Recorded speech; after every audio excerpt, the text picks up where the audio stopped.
नमस्कार दरअसल इस परिवार में मैं शिकार पांडे आप सभी भाई बहनों का रोज की तरह भी स्वागत करता हूं। उम्मीद के साथ कि ठीक होंगे, पढ़ाई लिखाई भी बेहतर तरीके से सबकी चल भी रही होगी। क्यों सब ठीक ठाक है? स्वागत सर लोगों का, बहुत बहुत स्वागत सर लोगों का। देखिए हम लोग पूर्व मध्यकाल पे आज प्रश्नोत्तर अभ्यास की शुरुआत कर रहे हैं। लगातार हम लोग इन 4 किताबों को आधार बना करके कुछ प्रश्नों के माध्यम से सारा का सारा टॉपिक क्लियर करने का प्रयास करते चले आ रहे हैं और बहुत ज्यादा हम लोग इस काम में सफल भी हैं। जो भी हम लोग टॉपिक करते जाएंगे यह मान करके चलें कि गलती से ही ऐसा हो सकता है कि उस टॉपिक से रिलेटेड कोई प्रश्न पूछा गया हो, कहीं भी कोई मॉडल पेपर बनाया हो या कहीं भी गलती से ही ऐसा होगा कि कोई यदा कदा एक प्रश्न ना आवे। अन्यथा यह मान करके चलें कि 100% हम सारे के सारे टॉपिक्स को ऐसे तैयार करते हुए चल रहे हैं। छूटने की काम की बात छूटने की कोई भी गुंजाइश नहीं दिखती है।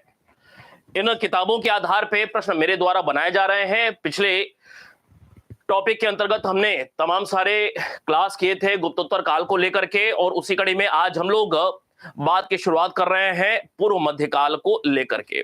पूर्व मध्यकाल के अंतर्गत आपको यह जानकारी है कि बहुत सारे सब टॉपिक्स निकल करके आते हैं। जैसे आज की क्लास में जैसे हम लोग बात कर रहे हैं कुछ प्रश्न कन्नौज को लेकर के, कुछ प्रश्न गुर्जर प्रतिहार के संदर्भ में।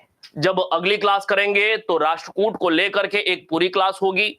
इसी कड़ी में पाल वंश को लेकर के कुछ बातें होंगी। इसी कड़ी में सेन वंश के संदर्भ में या फिर उड़ीसा में कुछ लोकल जो क्षेत्रीय राजवंश रहे उनके संदर्भ में। इसी कड़ी में हम लोग कुछ कश्मीर के राजवंशों के विषय में बात करेंगे। इसके अलावा हम लोग परमार वंश हो गया, गढ़वाल वंश हो गया, सिकड़ी में चौहान हो गया, परमार कलचुरी हो गया, आदि आदि जो भी सारे गुजरात के सोलंकी हो गए, आदि आदि जो भी राजवंश रहेंगे।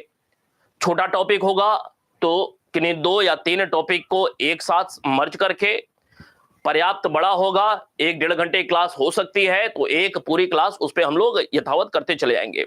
जब ये सारी चीजें हो जाएंगी तो पूर्व मध्यकाल के अंतर्गत आर्थिक, सामाजिक, धार्मिक, सांस्कृतिक स्थिति कैसी रही, इस पे कुछ अलग से हम लोग प्रश्नोत्तर अभ्यास करेंगे। जब ये सारी बातें हो जाएं, इसी कड़ी में हम लोग एक पूरी क्लास सामंतवाद को लेकर के करेंगे और बहुत विस्तार में सामंतवाद से संबंधित तमाम सारी बातों को जानने समझने का प्रयास करेंगे। इन सारी बातों के बाद फिर हम लोग दक्षिण भारत में संगम टॉपिक से लेकर के पूरा राष्ट्रकूट के पहले तक जितने भी सारे राजवंश हैं या जो भी सांस्कृतिक गतिविधियां हैं दक्षिण भारत को लेकर के, उन सब पे लगातार काम करते चले जाएंगे। कहने का मतलब कि जिस भी टॉपिक पे हम लोग काम करेंगे वो पूरा का पूरा आपका तैयार कराने की जिम्मेदारी मेरी है। आपकी जिम्मेदारी है, जो हमेशा से मैं कहता हूं, कि आप निश्चित रूप से जो काम की बातें समझ में आए, याद ना हो, नोट जरूर किया करिए, रिवाइज जरूर किया करिए। रिवीजन का हालांकि मैंने एक और तोड़ तरीका निकाल लिया है। टेलीग्राम के माध्यम से जो भी सारा कुछ हम लोग पढ़ते हुए आगे बढ़ते जा रहे हैं, लगातार हम लोग टेलीग्राम के माध्यम से उन सब का रिवीजन भी करते चले जा रहे हैं। क्यों भाई? जी, पाल वंश भी निश्चित रूप से। शुरुआत किया जाए आज की क्लास की।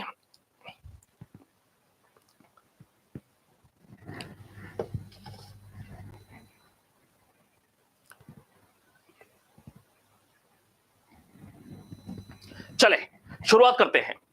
लिखा हुआ है पहला प्रश्न, ध्यान से देखें। कौन सा एक कथन असत्य है? हर्षवर्धन के बाद यशोवर्मन ने कन्नौज के महत्व को पुनः स्थापित किया। वाकपति ने संस्कृत में गौड़वहो जबकि भवभूति ने मालती माधव की रचना की थी। यशोवर्मन ने राम अभ्युदय नामक नाटक की रचना की थी। राज तरंगिणी के अनुसार ललितादित्य ने यशोवर्मन को पराजित किया था। कौन सा एक कथन असत्य है? शुरुआत करेंगे।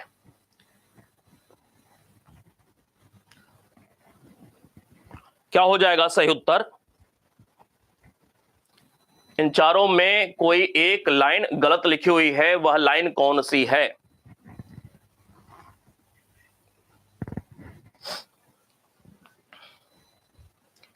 रेणु जी आपने उत्तर किया, बहुत बढ़िया, बहुत बढ़िया। हाँ भाई, रेणु जी सही है क्या? शशि जी आपने लिखा है, अभय जी आपने लिखा है, ठीक है।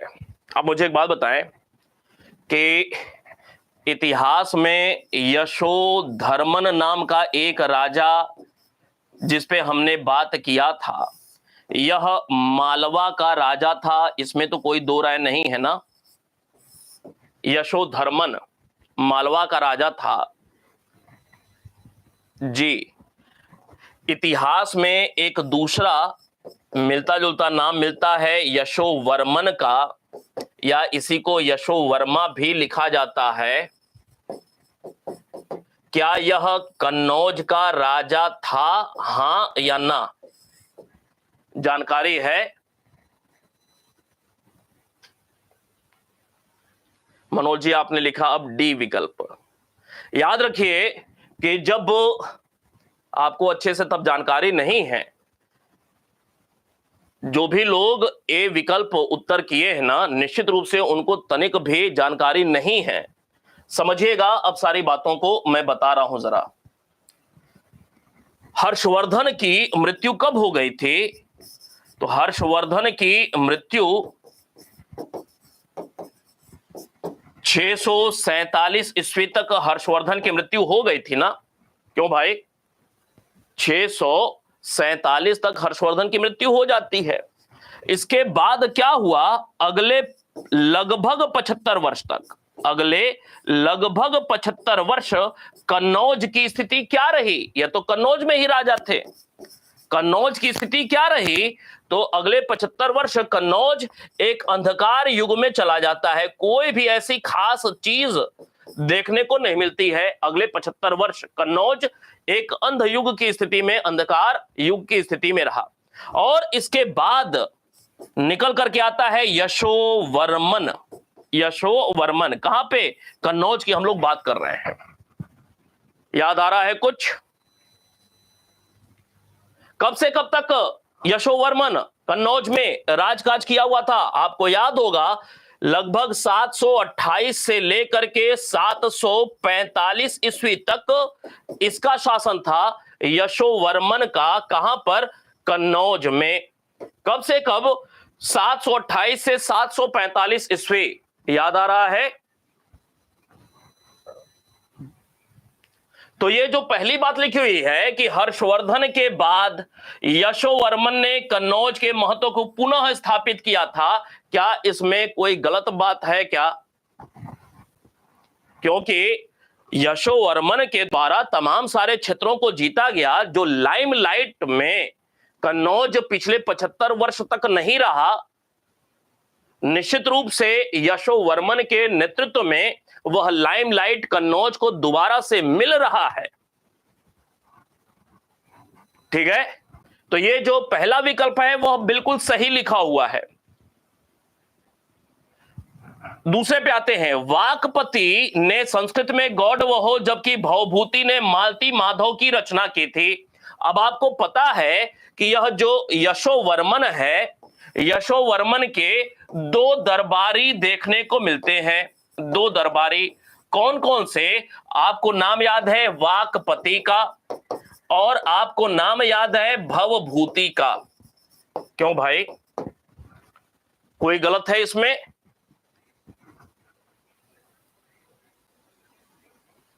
क्लियर है ना? ये दो दरबारी देखने को मिलते हैं, वाकपति और भवभूति। वाकपति के द्वारा लिखा गया गौड़ वहो, गौड़ वहो। भवभूति के द्वारा लिखा गया 3 नाटक लिखे गए। कौन कौन से? आपको याद होगा सबसे प्रमुख जो है वह उत्तर रामचरित है। क्यों भाई? उत्तर रामचरित सबसे महत्वपूर्ण भवभूति के द्वारा रचना नाटक यही है। महावीर चरित, महावीर चरित, और तीसरा कौन सा है? मालती माधव। नाम तो याद होगा, मालती माधव। यहां पे लिखा हुआ है वाकपति ने संस्कृत में गौड़ वहो। क्या गौड़ वहो संस्कृत भाषा में लिखी गई है? यही महत्वपूर्ण बात है इसमें। क्या वाक्पति के द्वारा गॉड वह संस्कृत भाषा में लिखी गई है, हाँ या ना? जी अभिजीत जी ने बताया मुझे कि यह संस्कृत में नहीं, यह प्राकृत भाषा में लिखी गई है। किस भाषा में? इसकी भाषा है प्राकृत। गॉड वहो की भाषा क्या है? प्राकृत भाषा है। तो गलत क्या हो जाएगा? गलत यह होगा ना, वाक्पति ने संस्कृत में नहीं बल्कि प्राकृत भाषा में गॉड वहो की रचना की थी, जबकि भवभूति ने संस्कृत में मालती माधव की रचना की थी, उत्तर रामचरित महावीर चरित की रचना की थी। अब क्लियर है? अब निश्चित रूप से याद रहेगा। इसमें तीसरी बात लिखी हुई है, यशोवर्मन ने राम अभ्युदय नामक नाटक की रचना की थी। क्या यह सही है? यह भी बात सही है। यशोवर्मन ने स्वयं राम अभ्युदय नामक एक नाटक लिखा हुआ था। डी पे आते हैं। राज तरंगिणी के अनुसार ललितादित्य ने यशोवर्मन को पराजित किया था। इसमें तो किसी को दो राय नहीं है, बिल्कुल बात सही लिखा हुआ है।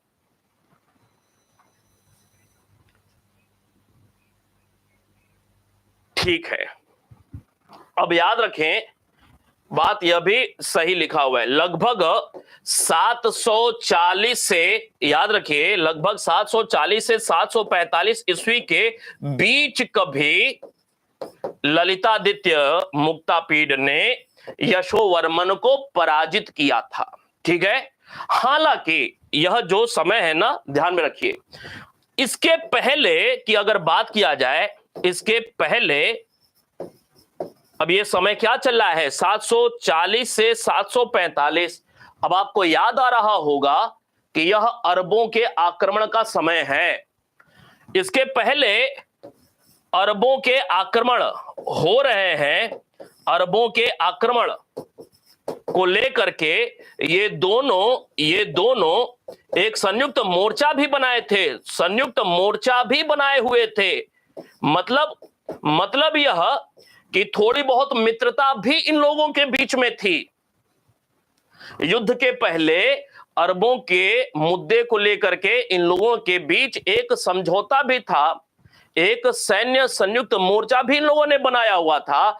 आपको याद होगा कि अरबों के विरुद्ध सहायता प्राप्त करने के उद्देश्य से ये जो यशोवर्मन है, चीन में दूत मंडल भेजा हुआ था। क्यों भाई, याद आ रहा है? चीन में दूत मंडल न सिर्फ यशोवर्मन ने बल्कि ललितादित्य ने भी भेजा हुआ था। कुछ बातें याद आ रही हैं? अर्थात दोनों के द्वारा, यशोवर्मन के द्वारा भी चीन में दूत मंडल भेजा जा रहा है और ललितादित्य के द्वारा भी दूत मंडल भेजा जा रहा है। क्यों भाई?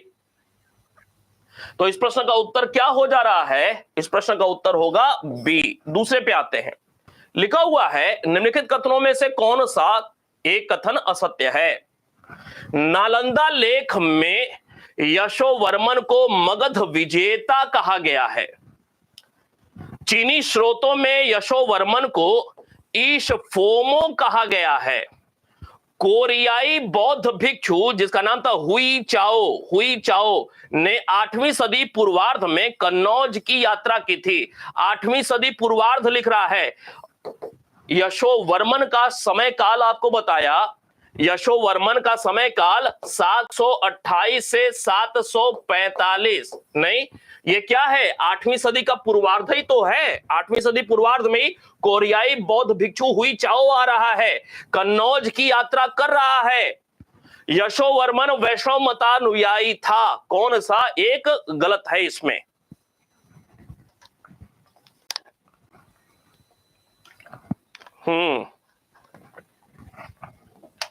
बहुत बढ़िया। कौन सा गलत निकल करके आया? सही चल रहे हैं। लिखा हुआ है यशोवर्मन वैष्णव मतानुयायी था, यही बात गलत है। यशोवर्मन जो था वह बौद्ध था ना भाई। क्यों? यशोवर्मन बौद्ध था ना।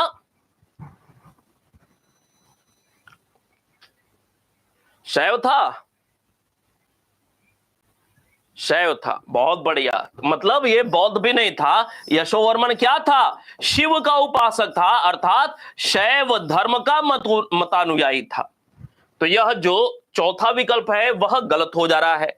अब क्या आपको कोई नालंदा लेख के विषय में जानकारी है जिसमें यशोवर्मन को मगध विजेता कहा गया है, या यशोवर्मन मगध विजेता था? क्या ऐसी कोई जानकारी है? क्यों भाई? याद रखिए कि यशोवर्मन की विजय की जानकारी के कुछ प्रमुख स्रोत हैं। जैसे सबसे प्रमुख स्रोत क्या है?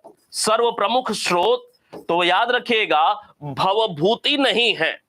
सर्व प्रमुख स्रोत भवभूति नहीं है, लेकिन सर्व प्रमुख स्रोत वाकपति की गॉड वहो है। वाकपति की गॉड वहो सबसे प्रमुख स्रोत है। इसमें क्या लिखा हुआ है? गॉड वहो।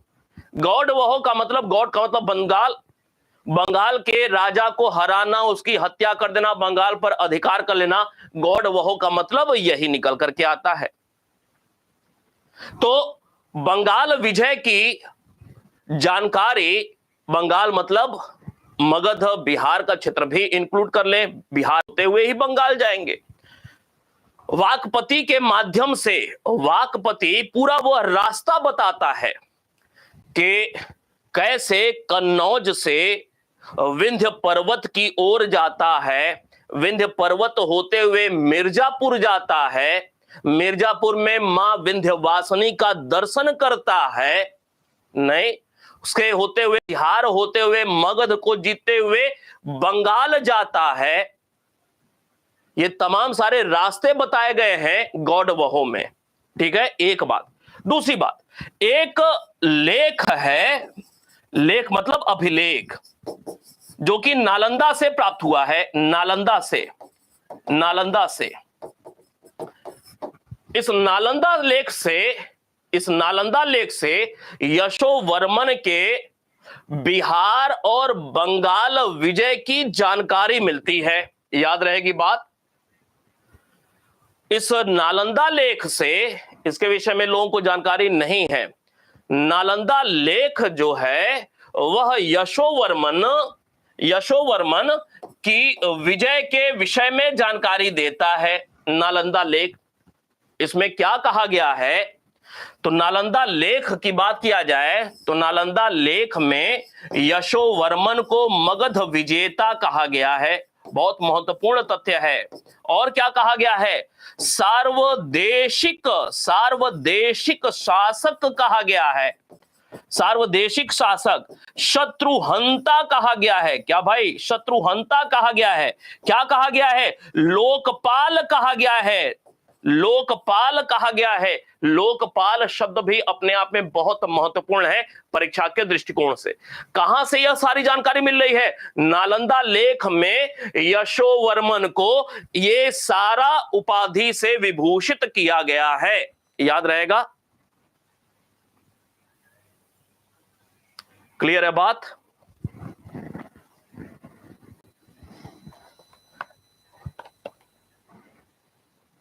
रॉयल GMR2M भाई फोन करिएगा, ठीक है? फोन करके जानकारी कर लीजिएगा। क्लियर है बात? ठीक है। एक और चीज में, ये जो नालंदा है ना, नालंदा लेख, एक और महत्वपूर्ण बात, उदीचीपति भी कहा गया है। उदीचीपति का मतलब पूर्व का स्वामी भी कहा गया है। पूर्व का रक्षक, पूर्व का स्वामी, उदीचीपति। नोट होना चाहिए ये सब, ठीक है? उदीचीपति पूर्व का नहीं, बल्कि इसको लिख ले उत्तर का, उत्तर होगा, उत्तर का स्वामी या उत्तर का रक्षक, उदीचीपति शब्द का प्रयोग हुआ है। तो नालंदा के विषय में जानकारी आपको हो गई यशोवर्मन को लेकर के। कुछ और बातें, चीनी स्रोतों में यशोवर्मन को ईश फोमो कहा गया है। इसमें तो कोई दो राय नहीं है, पता है ना पहले से, बताएंगे जरा। ईश फोमो कहा गया है, इसमें तो कोई दो राय नहीं है। न सिर्फ ईशफोमो कहा गया है बल्कि यशोवर्मन को चीनी स्रोतों में मध्य भारत का स्वामी कहा गया है। मध्य भारत का स्वामी शब्द भी प्रयोग किया गया है। किसके लिए? यशोवर्मन के लिए। ईशफोमो किसे कहा गया है? यशोवर्मन को कहा गया है। तीसरे पे आते हैं, लिखा हुआ है कोरियाई बौद्ध भिक्षु हुई चाओ, नाम याद रख लीजिएगा और कहीं नोट कर लीजिएगा, महत्वपूर्ण है। हुई चाओ 8वीं सदी पूर्वार्ध में कन्नौज की यात्रा कर रहा है। यह भारत आया, कब आया था? तो भारत आया, भारत में कुछ समय रहा, भारत आया था 726-27 के लगभग भारत आया। भारत कब आया था? 726-27 के लगभग भारत आया था। फिर कन्नौज की यात्रा कर रहा है, फिर अन्य क्षेत्रों की यात्रा कर रहा है, ठीक है। और तमाम सारी जानकारी हुई चाओ ने तमाम सारी जानकारी यशोवर्मन के विषय में दिया हुआ है। तो यशोवर्मन की विजय से जुड़ा हुआ, याद रखिए, यशोवर्मन की विजय से जुड़ा हुआ एक बताया गॉड वहो, इसके अलावा आपको बताया नालंदा लेख, और एक तीसरा नाम विदेशी विवरण में हुई चाओ, इसने भी यशोवर्मन के विजय अभियान की जानकारी दिया है। विजय अभियान की जानकारी दिया हुआ है। क्या कहता है? यह कहता है कि यशोवर्मन एक बार निकला और दिग्विजय करता हुआ वापस राजधानी कन्नौज आया था। वापस राजधानी आया था, मतलब एक बार निकला और सब कुछ घूम घाम करके जीत जात करके वापस राजधानी आता है। ठीक है, अभिजीत जी, बिल्कुल अभी उस पर बात करते हैं। ठीक है, चले, इस प्रश्न में उत्तर क्या हो गया था? यह वैष्णव नहीं होगा, यह शैव होगा। अगले प्रश्न पे आते हैं। लिखा हुआ है निम्नलिखित कथनों में से कौन सा कथन असत्य है? यशोवर्मन ने 731 ईस्वी में एक दूत मंडल चीनी राजा हेन शुंग के दरबार में भेजा था। चीनी राजा कौन था? हेन शुंग। पता नहीं था कि नहीं था? आप बताएं। यशोवर्मन की मृत्यु के बाद कन्नौज पर आधिपत्य हेतु त्रिपक्षीय संघर्ष शुरू हुआ। त्रिपक्षीय संघर्ष की जानकारी राघनपुर संजन वाणी डिंडोरी लेख से होता है। स्मिथ ने गुर्जर प्रतिहारों को यूची जाति का वंशज बताया है। कौन सा गलत है?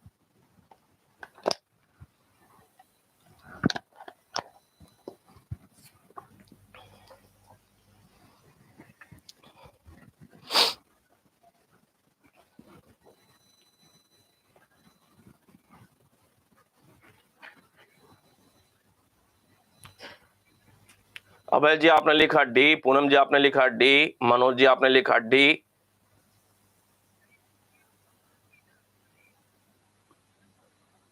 हूण बताया है, हूण नहीं बताया है। स्मिथ ने गुर्जर प्रतिहारों को यूची जाति का वंशज बताया है। यह सारे लोग कह रहे हैं यह गलत है, मैं मान लेता हूं यह गलत है। गुर्जर प्रतिहारों को यूची जाति का वंशज, ये प्रश्न अब किससे जुड़ रहा है? राजपूतों के उदय से जुड़ रहा है। कन्नौज हर्षवर्धन तक की बात किया था, फिर दो प्रश्नों के माध्यम से हर्षवर्धन के बाद यशोवर्मन आता है कन्नौज में, उसके संदर्भ में बात किया।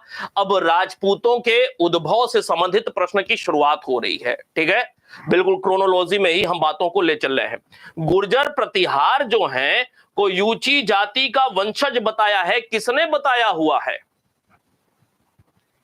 कनिंघम ने बताया हुआ है। बिल्कुल, कौन बता रहा है? कनिंघम ने बताया हुआ है। कनिंघम ने कहा है कि ये जो गुर्जर प्रतिहार हैं ये यूची जाति के वंशज हैं। न सिर्फ वंशज हैं, इसका मतलब क्या है? कुषाण से संबंधित रहे हैं। कुषाणों से संबंधित किसने बताया है? कनिंघम ने बताया हुआ है। नहीं, किसने? कनिंघम ने बताया हुआ है। जी बिल्कुल, ठीक है। कुछ और बातें करते हैं। यशोवर्मन ने क्या 731 ईस्वी में एक दूत मंडल चीनी राजा हेनशुंग के दरबार में भेजा था? वर्ष 731 ये प्रश्न बनेगा, प्रश्न पूछा हुआ है किसके नेतृत्व में, तो पुटासीन, पुटासीन के नेतृत्व में, पुटासीन अर्थात बुद्धसेन, बुद्धसेन के नेतृत्व में एक दूत मंडल चीनी राजा हेनशुंग के दरबार में भेजा था। बात बिल्कुल सही लिखा हुआ है। जब यशोवर्मन ने 731 ईस्वी में भेजा तो ठीक इसके बाद 733 ईस्वी में ललितादित्य मुक्तापीड ने भी भेजा हुआ था। ललितादित्य ने भी दूत मंडल भेजा था। याद रहेगी बात। 731 के ठीक बाद 733। तमाम सारे इतिहासकारों ने लिखा हुआ है यह भेजने का कारण क्या रहा। अरबों के आक्रमण हो रहे थे, लगातार यह आक्रमण रुक नहीं रहे थे, लगातार कंटिन्यू थे। तो चीन की सहायता प्राप्त करने के उद्देश्य से इन लोगों ने बारी बारी से चीन में दूत मंडल भेजा हुआ था। यशोवर्मन ने किसके नेतृत्व में, तो पुटासीन या बुद्धसेन के नेतृत्व में यह दूत मंडल भेजा हुआ था। क्लियर है। चले, अब यशोवर्मन की मृत्यु हो जाती है कब, तो भाई 745 ईस्वी में यशोवर्मन की मृत्यु हो गई। और यशोवर्मन की जब मृत्यु हो गई तो लिखा है उसके बाद कन्नौज पर आधिपत्य हेतु त्रिपक्षीय संघर्ष की शुरुआत हो जाती है। त्रिपक्षीय संघर्ष की शुरुआत कब हो गई, तो आपको याद होना चाहिए 8वीं सदी उत्तरार्ध से यह त्रिपक्षीय संघर्ष की शुरुआत हो जाती है। त्रिपक्षीय संघर्ष की शुरुआत क्यों हो जाती है, किसको लेकर के हो जाती है, तो भाई मुख्य मुद्दा क्या है, कन्नौज है। मुख्य मुद्दा कन्नौज है। आपको जानकारी है कि कन्नौज गंगा यमुना दोआब क्षेत्र में है। गंगा यमुना दोआब क्षेत्र में है। जब गंगा यमुना दोआब क्षेत्र में है तो निश्चित रूप से बहुत उपजाऊ क्षेत्र है। नहीं, दूसरी बात, कन्नौज एक केंद्रीय स्थान उत्तर भारत में रखा हुआ है, केंद्रीय स्थल के रूप में है। अर्थात कन्नौज की स्थिति, सामरिक राजनीतिक स्थिति बहुत महत्वपूर्ण थी। कन्नौज की सामरिक राजनीतिक स्थिति बहुत महत्वपूर्ण थी। अर्थात ये वाली स्थिति है कन्नौज की। यहां पे जो भी शासन करेगा निश्चित रूप से कुछ दूर इधर कुछ दूर इधर उसकी निगाह रहेगी, उसके आधिपत्य में रहेगा। कहने का मतलब कि कन्नौज की स्थिति इतनी महत्वपूर्ण थी। और तो और महत्वपूर्ण बात यह है कि कन्नौज से उत्तर, दक्षिण, पूर्व, पश्चिम और मध्य क्षेत्र करते हुए कुल 5 राजमार्ग यहां पे जाकर के मिलते थे। 5 राजमार्ग कन्नौज में मिलते थे। कहने का मतलब व्यापार वाणिज्य की दृष्टि से भी कन्नौज की स्थिति बहुत उपयुक्त थी किसी भी व्यक्ति विशेष के लिए। तो कन्नौज को लेकर के त्रिपक्षीय संघर्ष की शुरुआत होती है। क्लियर होगी बात। त्रिपक्षीय संघर्ष की जानकारी राघनपुर, संजन और वाणी डिंडोरी लेख से होता है। क्या यह बात सही लिखी हुई है, जानकारी है पहले से? जी अब है जी। ये मुझे बताएं कि राघनपुर लेख का संबंध किस राजा से है? राघनपुर लेख का संबंध किस राजा से है? हाँ भाई, राघनपुर लेख का संबंध किस राजा से है? बहुत महत्वपूर्ण यह लेख है।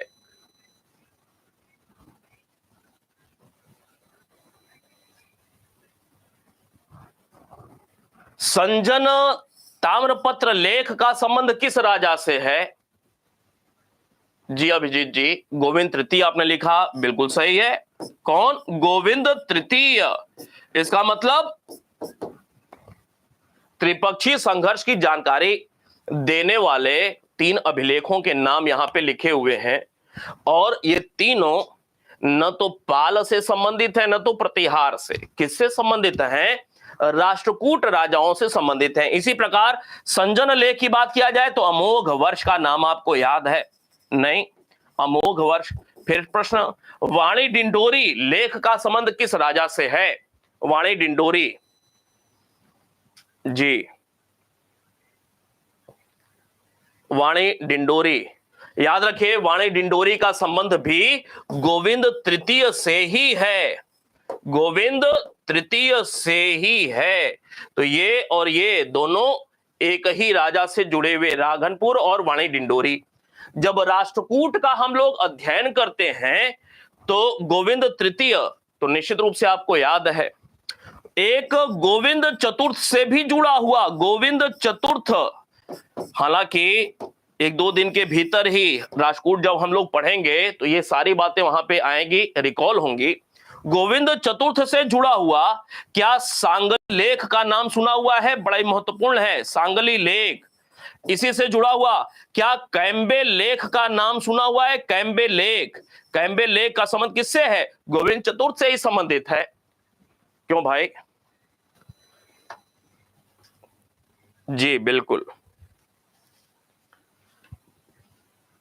बहुत बढ़िया। चले अगले प्रश्न पे आते हैं। लिखा हुआ है, ध्यान से पढ़िए, बहुत सारी नई बातों की जानकारी मिलेगी, दिखाई दे रहा होगा। कौन सा कथन असत्य है? राजपूतों की उत्पत्ति के अग्निकुल सिद्धांत का उल्लेख सर्वप्रथम नव सहसांक चरित में हुआ है। कर्नल टॉड ने सर्वप्रथम राजपूतों की विदेशी उत्पत्ति का सिद्धांत प्रस्तुत किया है। कर्नल टॉड ने राजपूतों को शक और हूणों से संबंधित बताया है। स्मिथ ने चंदेलों को गोंड जाति से संबंधित बताया है। कौन सा एक कथन असत्य है?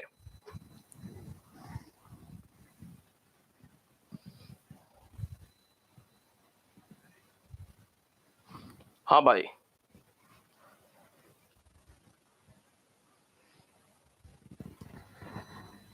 क्या हो जाएगा?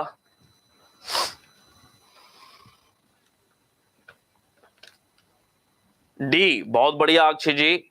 पूनम जी आपने लिखा सी।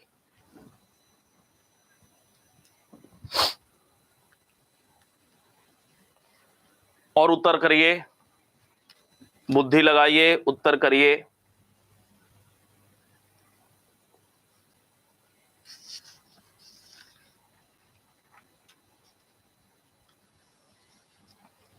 क्या हो जाएगा? शक्सीथियन बताया है। अच्छा, चले बारी बारी से देखते हैं। क्या यह बात जो है, यह वाली बात सही लिखी हुई है क्या? पहली वाली कि राजपूतों की उत्पत्ति का जो अग्निकुल सिद्धांत है, इस अग्निकुल सिद्धांत का सर्वप्रथम उल्लेख नव सहसांक चरित में हुआ है, क्या यह बात सही लिखी हुई है?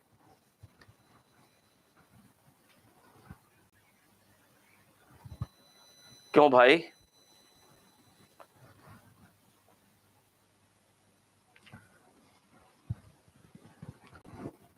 नहीं बता रहे हैं? याद रखिए, यह बात बिल्कुल सही लिखी हुई है। नव सहसांक चरित किसकी रचना है? पद्मगुप्त की रचना है ना। पद्मगुप्त की रचना नव सहसांक चरित में सर्वप्रथम अग्निकुल सिद्धांत का उल्लेख देखने को मिलता है। लेकिन सर्वाधिक विधिवत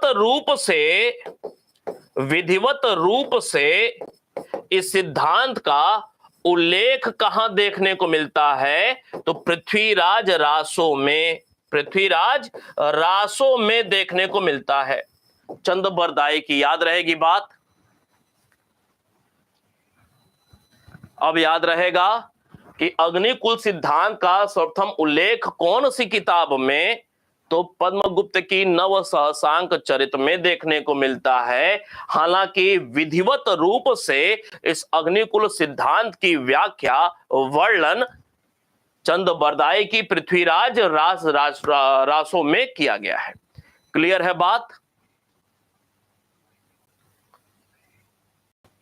ठीक है, अब आपको यह जानकारी है कि यह जो अग्निकुल सिद्धांत है, इस ये तो आपको किताबों के बारे में वैसे बताया, कुछ अभिलेखों में भी अब अग्निकुल सिद्धांत की जानकारी है। कोई बताएगा मुझे कि सबसे पहले या कोई एक अभिलेख जिस पर अग्निकुल सिद्धांत से संबंधित कोई जानकारी लिखी हुई है?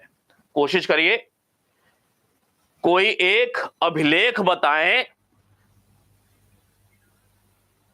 जिस पर अग्निकुल सिद्धांत के विषय में जानकारी लिखी हुई है। सीसाणा लेख का नाम सुना हुआ है? सीसाणा लेख, चौहानों का यह लेख है, सीसाणा लेख, याद रखिए, महत्वपूर्ण है जी। शशिमा जी, सीसाणा लेख में अग्निकुल सिद्धांत की जानकारी मिलती है। अभिलेख की बात कर रहे हैं, किताबों के विषय में आपको जानकारी दे दिया है, लेकिन यह सीसाणा लेख में अग्निकुल सिद्धांत की जानकारी है, लेकिन यह पहला नहीं है। अग्निकुल सिद्धांत की सर्वप्रथम जानकारी देने वाला लेख कौन सा है? तो लगभग 1050 ईस्वी के आसपास का वसंतगढ़ लेख है, वसंतगढ़ लेख है, जिसमें सर्वप्रथम अग्निकुल सिद्धांत का अभिलेखीय साक्ष्य मिलता है। याद रहेगी बात, सर्वप्रथम अभिलेखीय साक्ष्य वसंतगढ़ लेख है जिसमें अग्निकुल सिद्धांत की जानकारी मिल रही है। इसके अलावा सीसाणा लेख से भी अग्निकुल सिद्धांत की जानकारी मिलती है जी। वसंतगढ़, ठीक है। चले अब यहां पे दूसरी बात पे आते हैं। सर्वप्रथम कर्नल टॉड ने राजपूतों की विदेशी उत्पत्ति का सिद्धांत प्रस्तुत किया था। यह भी तो समस्या वाली बात है कि अग्निकुल सिद्धांत एक दे दिया गया, क्या है आप जानते हैं, उस पर चर्चा करने की जरूरत नहीं है। सर्वप्रथम कर्नल टॉड ने विदेशी उत्पत्ति का सिद्धांत दिया है। क्या यह बात सही लिखा हुआ है? यह बात बिल्कुल सही लिखा हुआ है। कर्नल टॉड पहले वह विद्वान हैं विदेशी जिन्होंने राजपूतों को विदेशियों से जोड़ दिया है, विदेशी उत्पत्ति का सिद्धांत दिया है। अब मुझे बताएं, कर्नल टॉड के अलावा क्या डॉक्टर स्मिथ भी विदेशी उत्पत्ति का सिद्धांत देते हैं? बताएंगे हां या ना?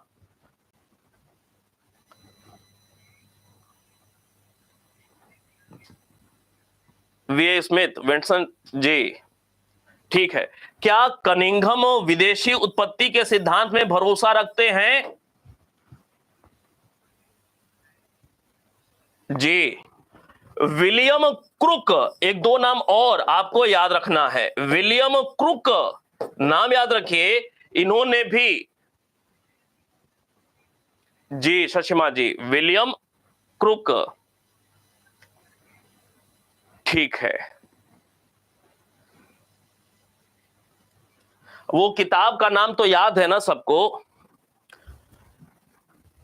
राजस्थान पर लिखा हुआ कर्नल टॉड की किताब का नाम सबको याद तो है? बताएंगे एक बार हां। किताब का नाम तो याद है ना? एंटिक्विटीज राजस्थान।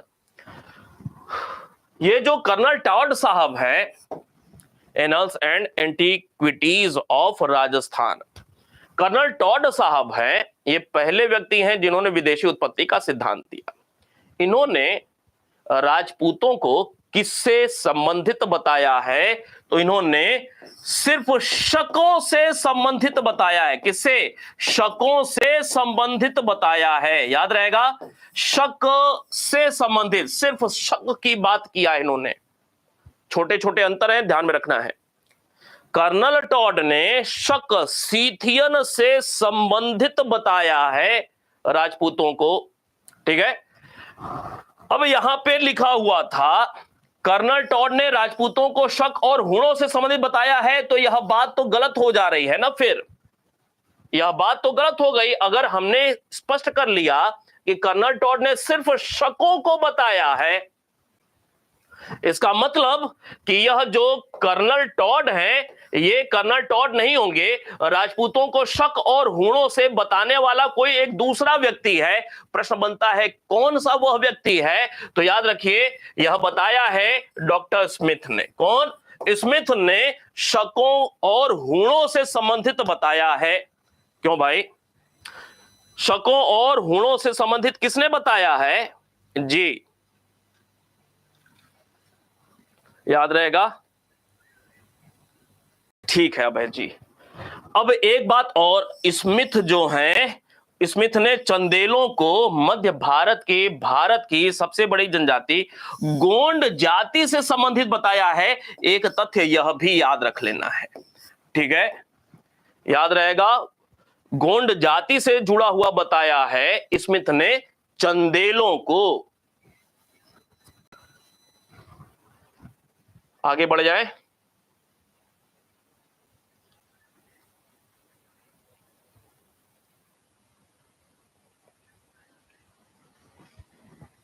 ठीक है, एक प्रश्न और निकल करके आता है ना, खजर जाति से जुड़ा हुआ बताया है किसी ने, खजर जाति।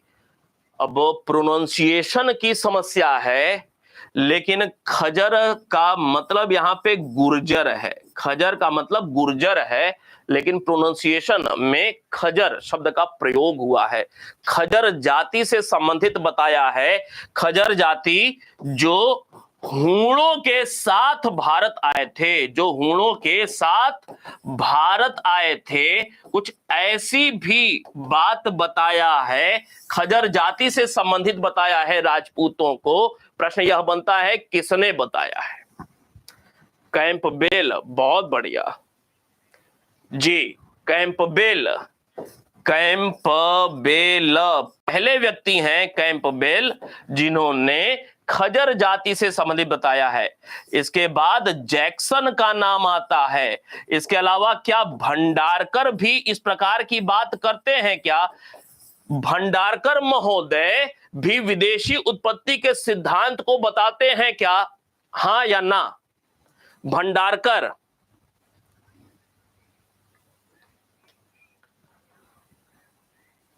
जी बिल्कुल, निश्चित रूप से भंडारकर साहब भी बताते हैं। ठीक है, ठीक है। एक और इतिहासकार का नाम आपको याद होगा, ईश्वरी प्रसाद का। बहुत पॉपुलर किताब रही है इनकी भी, अब हालांकि लोग कम पढ़ते हैं। ईश्वरी प्रसाद। ईश्वरी प्रसाद भी एक भारतीय इतिहासकार, बहुत नामी इतिहासकार रहे हैं। इन्होंने भी विदेशी उत्पत्ति के सिद्धांत का ही समर्थन किया हुआ है। ठीक है, ईश्वरी प्रसाद। चले अगले प्रश्न पे आएंगे। लिखा हुआ है, कौन सा कथन असत्य है? सर्वप्रथम एहोल अभिलेख में गुर्जर जाति का उल्लेख है।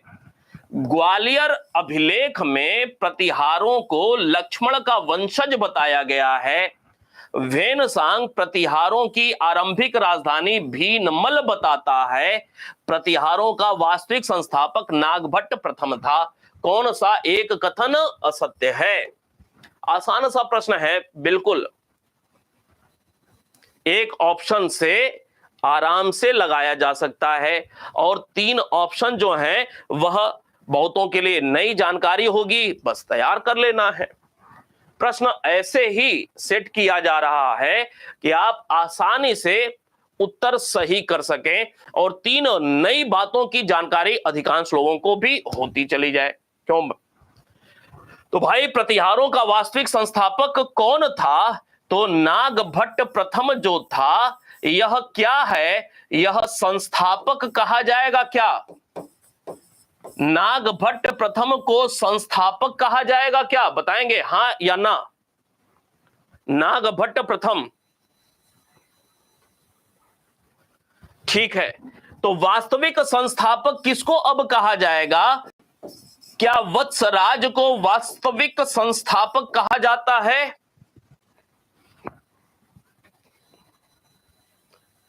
जी, हालांकि कुछ इतिहासकार, आपको याद होना चाहिए, कुछ इतिहासकार नागभट्ट द्वितीय को वास्तविक संस्थापक बताते हैं, कुछ इतिहासकार। लेकिन परीक्षा में जब पूछा गया था तो वत्सराज को ही लगाया गया है, तो वत्सराज को ही हमें याद रखना है। लेकिन और जानकारी के लिए कि कुछ इतिहासकार हैं जो नागभट्ट द्वितीय को भी बताते हैं। तो अब इन बातों पे कुछ चर्चा। सर्वप्रथम ऐहोल अभिलेख में गुर्जर जाति का उल्लेख मिलता है, क्या इस बात की जानकारी है? क्यों भाई, क्या गुर्जर ये गुर्जर प्रतिहार के विषय में सबसे पहले पुलकेशिन द्वितीय के ऐहोल अभिलेख में जानकारी मिलती है क्या? ठीक है। क्या हर्षचरित में गुर्जर जाति का उल्लेख हुआ है क्या? हर्षचरित में, याद रखिए, हर्षचरित में भी गुर्जर जाति का उल्लेख हुआ है। ग्वालियर अभिलेख में प्रतिहारों को लक्ष्मण का वंशज बताया गया है, यह तो पता होगा। ग्वालियर अभिलेख या ग्वालियर प्रशस्ति या ग्वालियर चतुर्भुज लेख मिहिर भोज से जुड़ा हुआ लक्ष्मण अर्थात सौमित्र का वंशज बताया गया है एंड स्वयं को क्षत्रिय कहा गया है, क्षत्रिय कहा गया है। याद रहेगी बात, लक्ष्मण का वंशज भी बता रहा है मिहिर भोज और स्वयं को क्षत्रिय भी बता रहा है। जी बिल्कुल।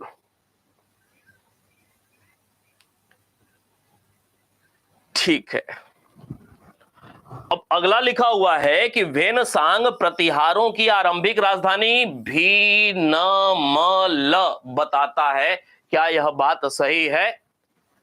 वेनसांग क्या इस प्रकार की बात करेगा क्या?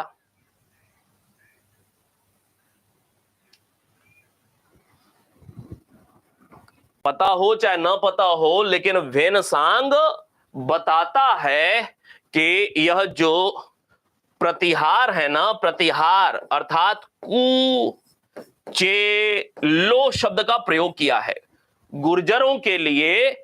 वेनसांग ने गुर्जर के लिए कुचेलो शब्द का प्रयोग किया है और बताया है कि ये लोग भिनमल के थे।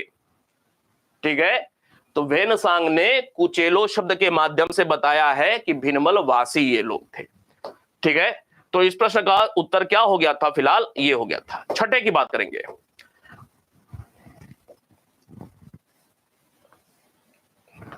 लिखा हुआ है, कौन सा कथन असत्य है? गुर्जर प्रतिहारों की अनेक शाखाओं में, मतलब गुर्जर प्रतिहारों की एक से अधिक शाखाएं थी, अनेक शाखाएं। सबसे पुरानी मंडोर शाखा थी जिसका संस्थापक हरिश्चंद्र था।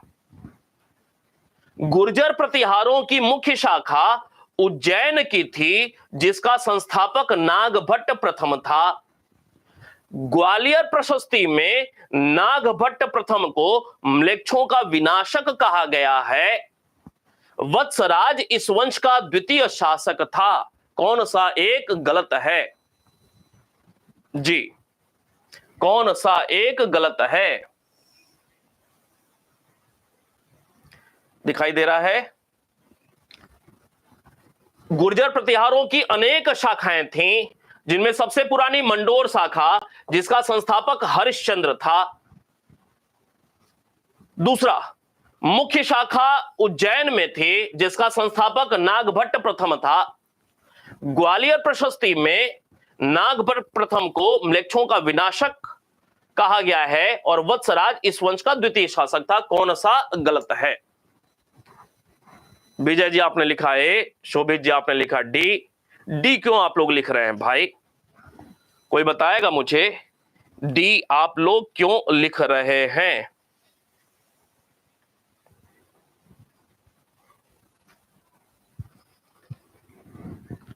अभिजीत जी आपने लिखा सी। सी तो सही है भाई, सी तो बिल्कुल सही है। नागभट्ट प्रथम को म्लेच्छों का विनाशक कहा गया है, इसमें कोई दो राय नहीं है।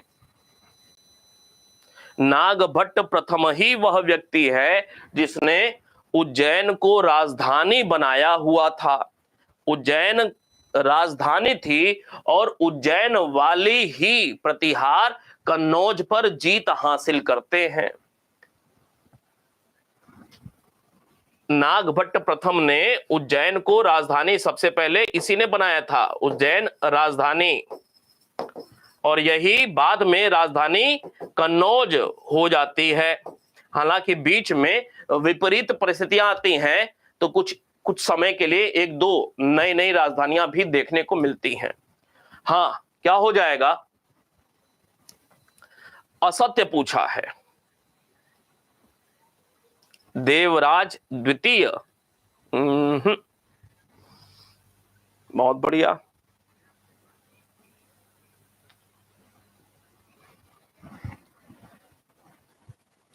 चले मैं बताता हूं, ध्यान दें। ठीक था, देवराज जो भी लोग लिख रहे थे ठीक था।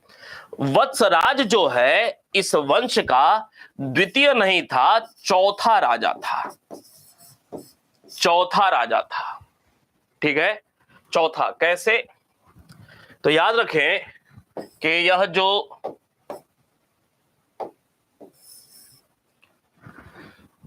उज्जैन शाखा की बात हो रही है, नागभट्ट प्रथम हो गया। नागभट्ट प्रथम, नागभट्ट प्रथम के बाद इनका बिटवा था, नाम था कक्कुक। कक्कुक, ये आधा क है, कक्कुक। कक्कुक के बाद अगला राजा हुआ देवराज, ठीक है। देवराज के बाद अगला नाम आता है वत्सराज का। वत्सराज के बाद अगला राजा कौन हुआ? इनका बिटवा हुआ नागभट्ट द्वितीय। नागभट्ट द्वितीय, नागभट्ट द्वितीय के बाद अभी नहीं बताएंगे, ठीक है। प्रश्न आएगा तब फिर। यहां तक बात स्पष्ट है? तो नागभट्ट प्रथम पहला राजा, नागभट्ट द्वितीय पांचवा राजा हो जाता है, पांचवा, ठीक है। अब इसके बाद के राजाओं के विषय में अगले प्रश्न पे बात करेंगे। अभी क्लियर है? चले वापस आते हैं प्रश्न पे।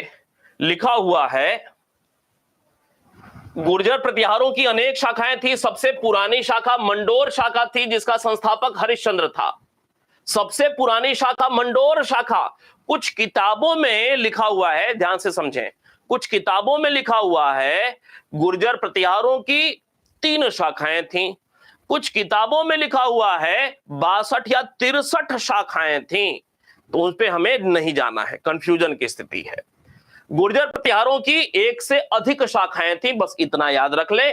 सबसे पुरानी शाखा मंडोर राजस्थान, सबसे पुरानी शाखा जिसका संस्थापक हरिश्चंद्र था। यही चूंकि सबसे पुरानी शाखा है मंडोर और संस्थापक था हरिश्चंद्र, इसी वजह से कहा जाता है गुर्जर प्रतिहारों का आदि पुरुष कौन था? तो गुर्जर प्रतिहारों का आदि पुरुष हरिश्चंद्र था, यह तो सबको पता है। गुर्जर प्रतिहारों का आदि पुरुष भी एक प्रश्न पूछा जाता है। आदि पुरुष कौन था? यही हरिश्चंद्र था, सबसे पुरानी मंडोर शाखा वाला पहला राजा या संस्थापक। क्लियर है बात? नागभट्ट प्रथम, ये जो मुख्य शाखा थी, सबसे पॉपुलर शाखा कौन सी हुई? उज्जैन वाली, अवंती उज्जैन वाली शाखा सबसे प्रमुख शाखा के रूप में स्थापित होती है, जिसका संस्थापक नागभट्ट प्रथम था। नागभट्ट प्रथम के संदर्भ में ग्वालियर प्रशस्ति, ग्वालियर प्रशस्ति का संबंध मिहिर भोज से है, मिहिर भोज से है। मिहिर भोज के अन्य लेख भी हैं, उनमें से सबसे महत्वपूर्ण है ग्वालियर प्रशस्ति, ग्वालियर लेख, ग्वालियर चतुर्भुज लेख। नागभट्ट प्रथम को म्लेच्छों का विनाशक बताया गया है। यह म्लेच्छ का मतलब क्या है? कोई बताएगा? इस म्लेच्छ शब्द का मतलब यहां पर क्या है? म्लेच्छ का मतलब क्या निकल करके आता है?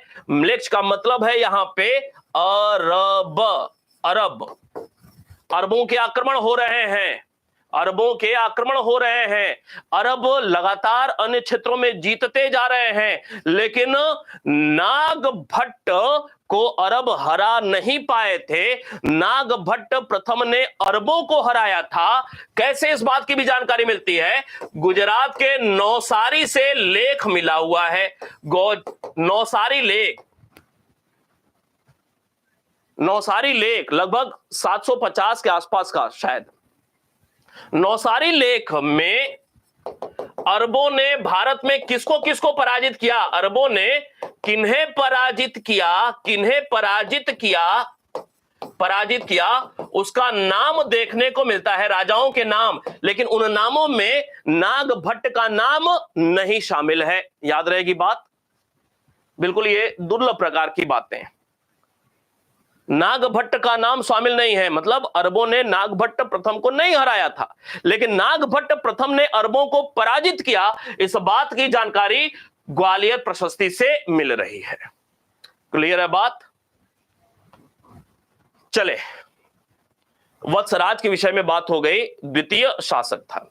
एक बात और नोट करिए कि नागभट्ट को म्लेच्छों का विनाशक कहा गया। एक बात, ये जो नागभट्ट प्रथम का दरबार था, दरबार का भी एक विशेष उपमा देखने को मिलता है।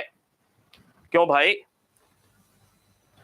इसका जो दरबार लगता था, इसके लिए एक विशेष उपमा का प्रयोग किया गया है। क्या? नागावलोक का दरबार शब्द का प्रयोग किया गया है, का दरबार। और कहीं नोट कर लीजिए छोटे में, बस ध्यान रखिए दिमाग के किसी कोने में।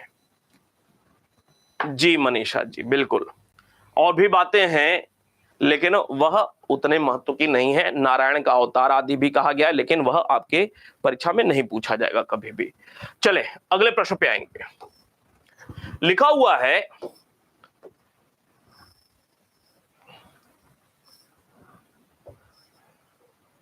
कौन सा कथन असत्य है? सर्वप्रथम वत्सराज ने कन्नौज पर आक्रमण कर त्रिपक्षीय संघर्ष की शुरुआत की थी। वत्सराज ने धर्मपाल को पराजित किया, किंतु राष्ट्रकूट ध्रुव ने वत्सराज को पराजित कर दिया। धर्मपाल ने इंद्रायुद्ध के स्थान पर चक्रायुद्ध को अपना अधीनस्थ राजा कन्नौज में बनाया था। मिहिर भोज ने सर्वप्रथम कन्नौज पर अधिकार कर इसे प्रतिहारों की राजधानी बनाया था। कौन सा कथन गलत है?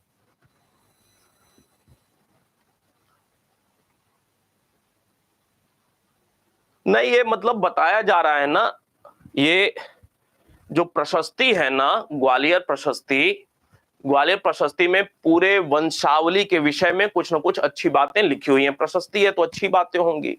मिहिर भोज के समय काल में, मिहिर भोज का समय काल क्या है? 835-36 से लेकर के 885 का दौर है मिहिर भोज का। ग्वालियर प्रशस्ति इनके समय काल में लिखी गई, तो इनके पहले के जो भी इस वंश के राजा हुए, उनकी कुछ अच्छी बातों को वहां पे लिखा गया है। ठीक है, किसी व्यक्ति विशेष नहीं, इनके द्वारा। हाँ भाई, पूनम जी आपने लिखा डी, अभिजीत जी आपने लिखा डी, शशिमा जी इस बार गलत हो गई, लिखा बी, प्रवीण जी आपने लिखा डी, अधिकांश लोग लिख रहे हैं डी। डी का मतलब मिहिर भोज ने सर्वप्रथम कन्नौज पर अधिकार कर इसे प्रतिहारों की राजधानी बनाया था। निश्चित रूप से कौन? नागभट्ट द्वितीय। कौन सा होगा सही? नागभट्ट द्वितीय पहला व्यक्ति था, ने सर्वप्रथम कन्नौज पर अधिकार किया और इसे प्रतिहारों की राजधानी बनाया था। कैसे? कहानी है, कहानी बिल्कुल क्रमवार तरीके से यहां पे लिखा हुआ है। सबसे पहले वत्सराज ने कन्नौज पर आक्रमण किया, जिससे त्रिपक्षीय संघर्ष की शुरुआत हो गई थी। क्या है कहानी?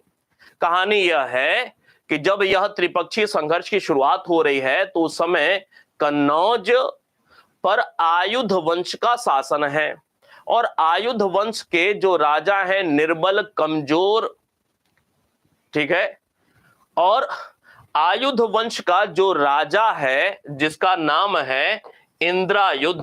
कौन? इंद्रायुध, यही है ना, इंद्रायुध। इंद्रायुध पराजित हुए। कौन पराजित किया? वत्सराज ने पराजित किया, इंद्रायुध को पराजित किया। कहानी सुनते रहिए, दिमाग में आए। वत्सराज ने इंद्रायुध को पराजित किया, लेकिन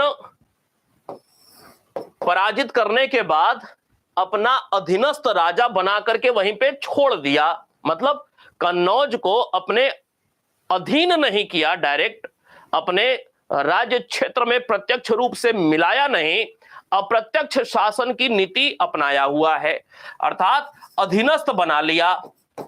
जब अधीनस्थ बना लिया तो पड़ोसी था धर्मपाल, धर्मपाल के द्वारा इफबट किया जाना शुरू किया गया।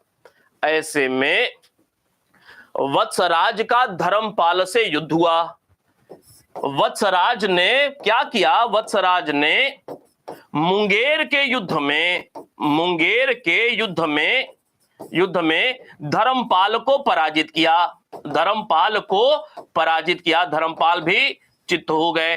धर्मपाल जब पराजित हो गए तो धर्मपाल चुपचाप हो गए कुछ दिन के लिए। अभी इंद्रायुध ही बैठा हुआ है, ठीक है। फिर कहानी आगे बढ़ी। तब तक इंटरेस्ट ले लिया दक्षिण भारत से राष्ट्रकूट राजा ध्रुव ने। ध्रुव की एंट्री हुई। ध्रुव ने क्या किया? ध्रुव ने वत्सराज को पराजित किया, वत्सराज को हराया। बिल्कुल ये क्रोनोलॉजी में सारी कहानी है। वत्सराज को हराया एंड धर्मपाल को भी हराया। धर्मपाल को भी ध्रुव ने हराया।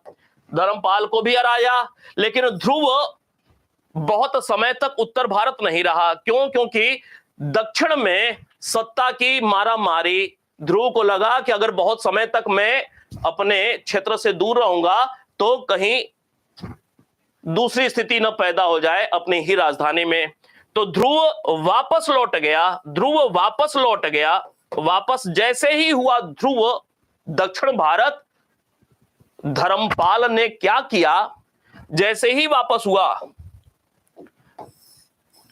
ध्रुव, जैसे ही वापस हुआ धर्मपाल ने क्या किया? धर्मपाल ने इंद्रायुध को पराजित किया। पराजित करने के बाद क्या किया? पराजित कर इसका जो भाई था चक्रायुध को अपने अधीनस्थ राजा बना दिया, अपने अधीनस्थ कन्नौज में बना दिया। तो कन्नौज में अब धर्मपाल का सिक्का चलने लगा। नहीं, कन्नौज में अब धर्मपाल का सिक्का चलने लगा था।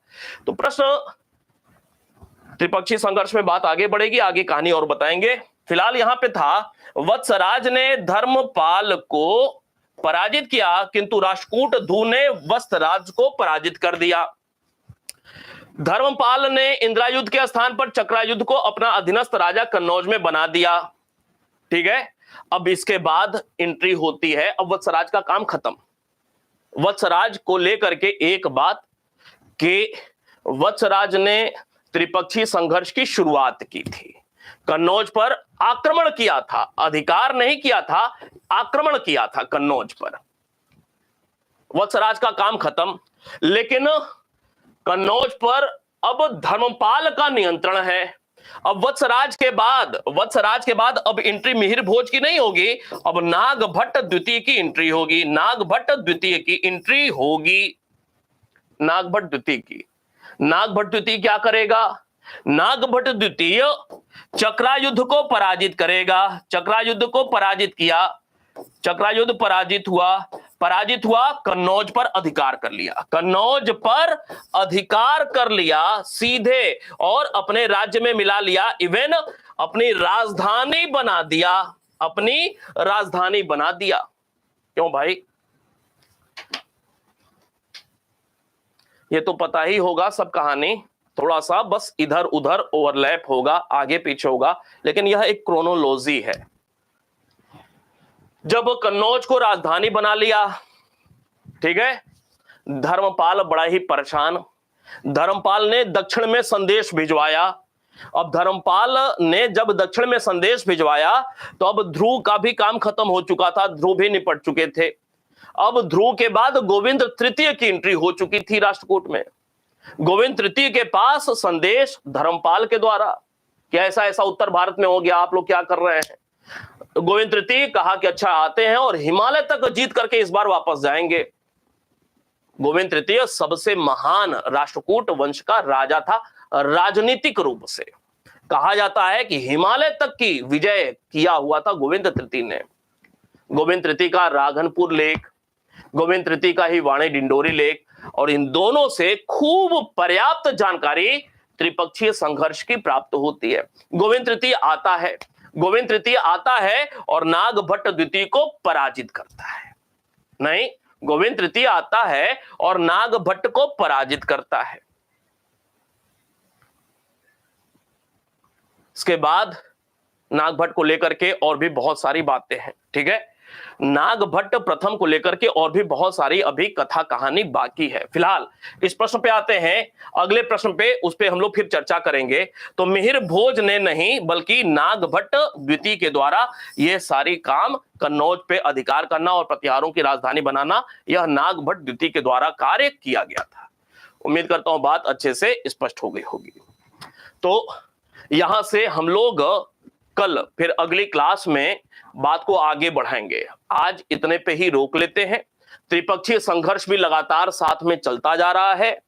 प्रतिहार को लेकर के 4-5 प्रश्न और कुछ बातें नागभट्ट प्रथम को लेकर के, कुछ बातें हम लोग करेंगे मिहिर भोज को लेकर के, कुछ बातें महेंद्रपाल और महिपाल को लेकर के, ठीक है।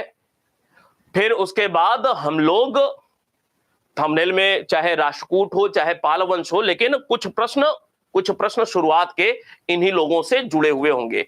आधे घंटे और बात करेंगे हम लोग राष्ट्रकूट, ये गुर्जर प्रतिहार पूरी तरह से स्पष्ट हो जाएगा।